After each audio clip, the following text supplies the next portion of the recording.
We are looking at the follow-up to a Best Picture nominee, a Best Screenplay winner. This was written and directed by Emerald Fennell. It is Saltburn. All right, I think I'm going to start on this one. I mean, I am the You one should that had start. Promising Young Woman in my top 100 and Number all of one. that stuff. I still haven't gone back and watched that again. I need to do so. But Saltburn, yes, written and directed by Emerald Fennell, starring recent Oscar nominee Barry Keoghan, recent Elvis impersonator Jacob Elordi, recent uh, Gran Turismo driver Archie Madekwe. I What? mean, there's all sorts of stuff going on in this. Yeah, he's I'm, the guy. I'm He's the main character in Gran Turismo. Was the friend or the cousin? the cousin, Yeah, Farley. yeah, Hmm. yeah. He was the main character in Gran Turismo. He's been in a couple other things. I had to look it up. He was in Voyagers. Is it Voyagers? It's another 0-star Rieslings, movie. Rieslings. Yeah. Anyways, he's been in a few things, but yeah, I kept on looking at him like, I recognize you. Why do I recognize you? And then I figured it out. Anyways, you also have Rosamund Pike and Richard E. Grant as well. Carey So Mulligan. this is Carey Mulligan, yes, in a small role, almost like a, you know, she felt obligated, I think, to be in this movie. So Saltburn tells the story of Barry Keoghan's character named Oliver, Ollie, and he is in school, and befriends the most popular kid in school named Felix, played by Jacob Elordi, and Jacob Elordi has sympathy for him, compassion for him, and decides, you know what, you should spend the summer at my mansion called Saltburn, and it's a story of that summer where some really strange things happen, and some strange behaviors by all involved, and it leads to a third act that is just wild and crazy and completely off the rails, and I don't even know what to do with. Still, this movie is one of those things that kind of gets its grip on you and just like hypnotizes you into its grasp, and how well its powers work on you, you could say, is how well you're going to like this movie. I was fully drawn in this story. It's bizarre, it's weird, it's strange, but yet it's fascinating and you can't look away at the same time. And by the time you get to that crazy third act, you're so invested that you're just along for the ride at that point of everything that's about to happen. It Barry Keoghan is amazing because Barry Keoghan is always amazing. Jacob Elordi, I hadn't seen him in anything before I saw Priscilla, and now I've seen him in like two different things in the last month, and he's pretty awesome in both of them. Everything seems to work here. I really enjoyed it. It doesn't need to be as chaotic at the end. I don't know, but I'm giving it 3.5 stars. Like, this movie, it gets its teeth into you, and you can't look away. You can't deny what is going on, and I was in it. I was in for it the whole time. 3.5 stars. We're gonna go. Let's hear. We're gonna go to Zach next. All right. Well, I was not as big a fan of Promising Young Woman as Terry. It is not my number 59 of all time. But I did like the movie. I remember thinking Carey Mulligan was really great in it, and maybe she should have won Best Actress in 2020. The movie was not deserving of the Best Original Screenplay Oscar. That was ridiculous. But I do think Emerald Fennell is a talented filmmaker. And it's nice to see her back. Anytime a filmmaker makes a movie, obviously you applaud them. This movie, I guess, I was 3 stars on this movie until the last 20 minutes. And I'll start with the good stuff.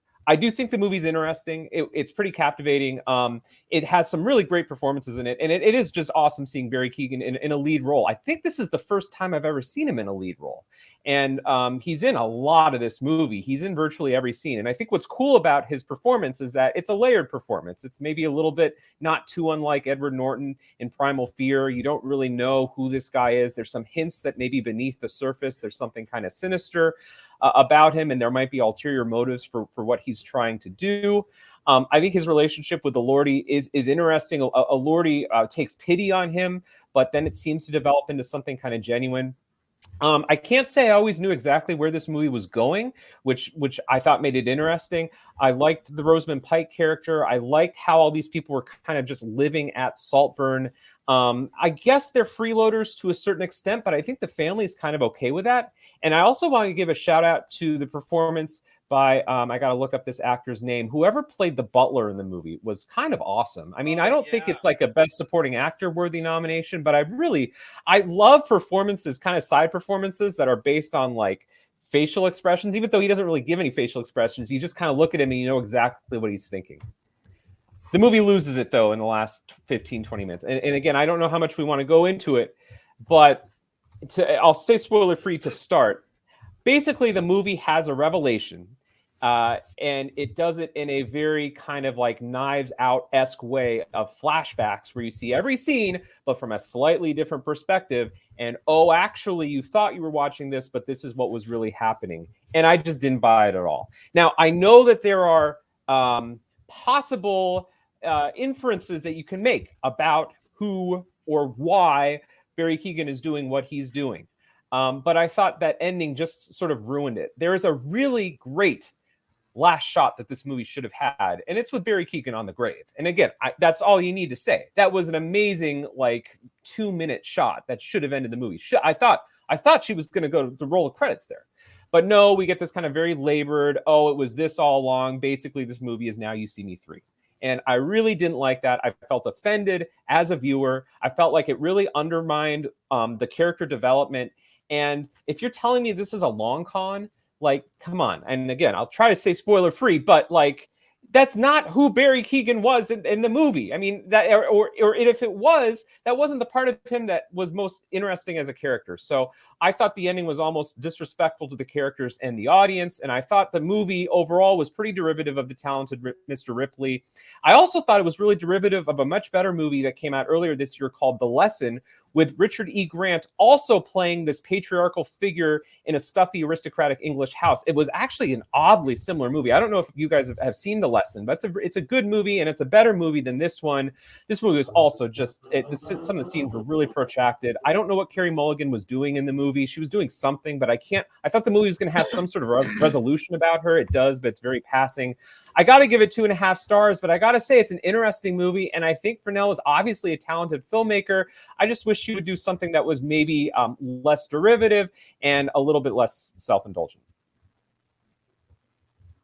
All right, so you said 2.5? 2.5. Okay. I was with it until the end. So Todd, tell everyone why it's a 3-star movie. Yeah, I will. I mean, I'm not even going to touch the extra view. It's got more plot holes than New Year's Eve. Like, I mean, picking apart that would take all day. Shit, that was awful, Zach. But anyway, yeah, this movie is scathing in how much it just hates the rich. It's not like a commentary. It's like straight exploitation, and which is kind of cool. It's not like Triangle Sadness or some shit like that. But I thought this movie initially started out like Call Me by Your Name in a bit, like Chalamet and Hammer, very similar to Keoghan and Elordi, where it's like the one's wide-eyed and like hopelessly obsessed, the other one's like the object of obsession and lust.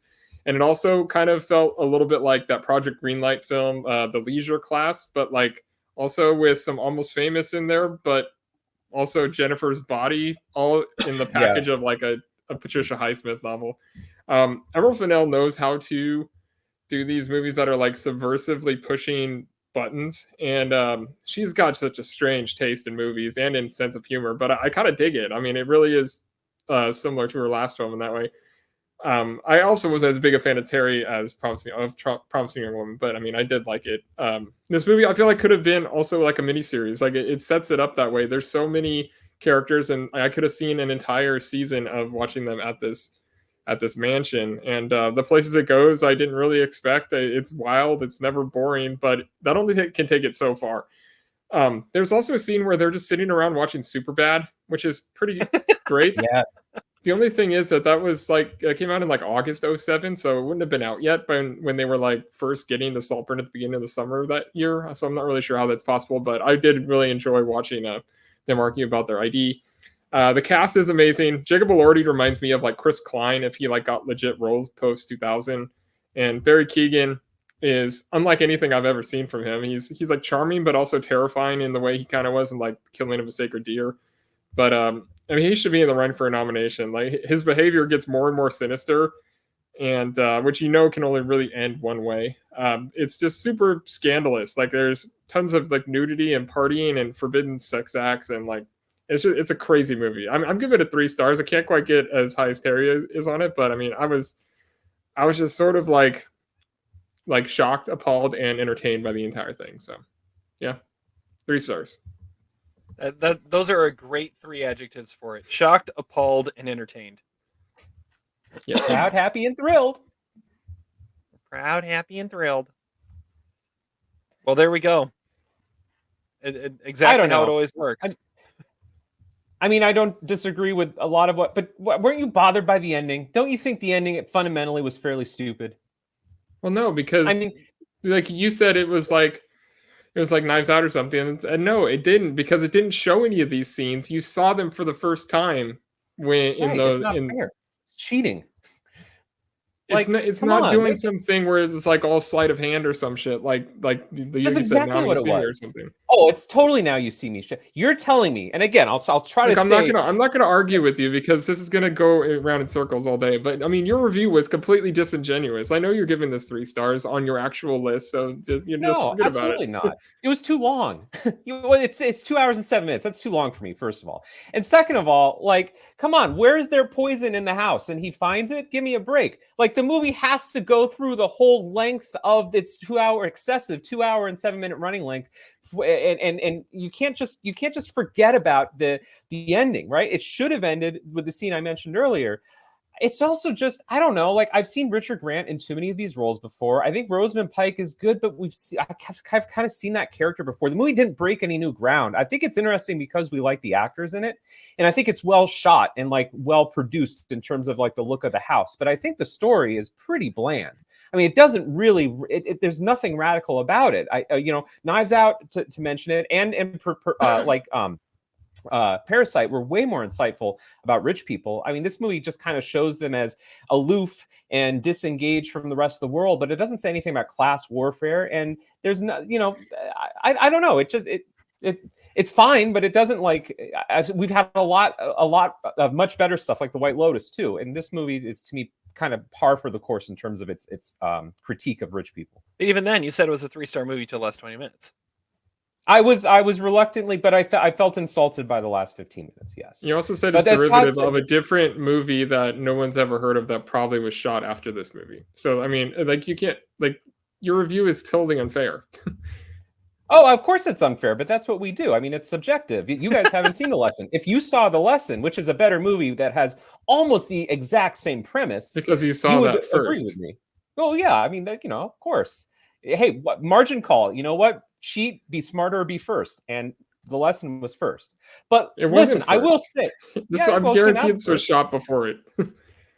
Well, okay, whatever. But the point is, I think we can all agree that Barry Keoghan is very good in it. I don't know if he's worthy of a nomination. It's a fearless role, which is a euphemism for he does a lot of nudity in the movie. But I agree with the cinematic shout-outs too. But I mean, that's cool, Call Me by Your Name, Megan's Body. But like, if it's giving you the same vibes as those movies, why not just check those movies out? Which I'm sure Emerald Fennell did. Again, I gave it 3 stars initially because it's cool that she made a movie. Okay, it's cool. It's way cooler.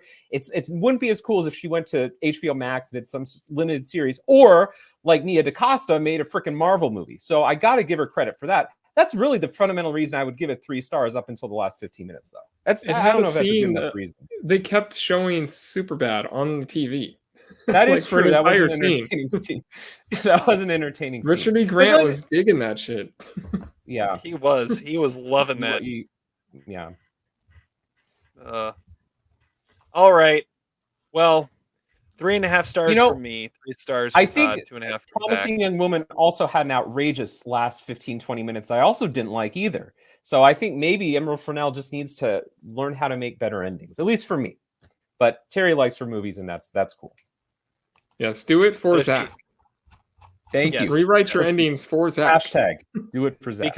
Because as long as Emerald Fennell makes a movie, it's probably should be a 3-star movie unless she botches the ending. Who cares what happens before that?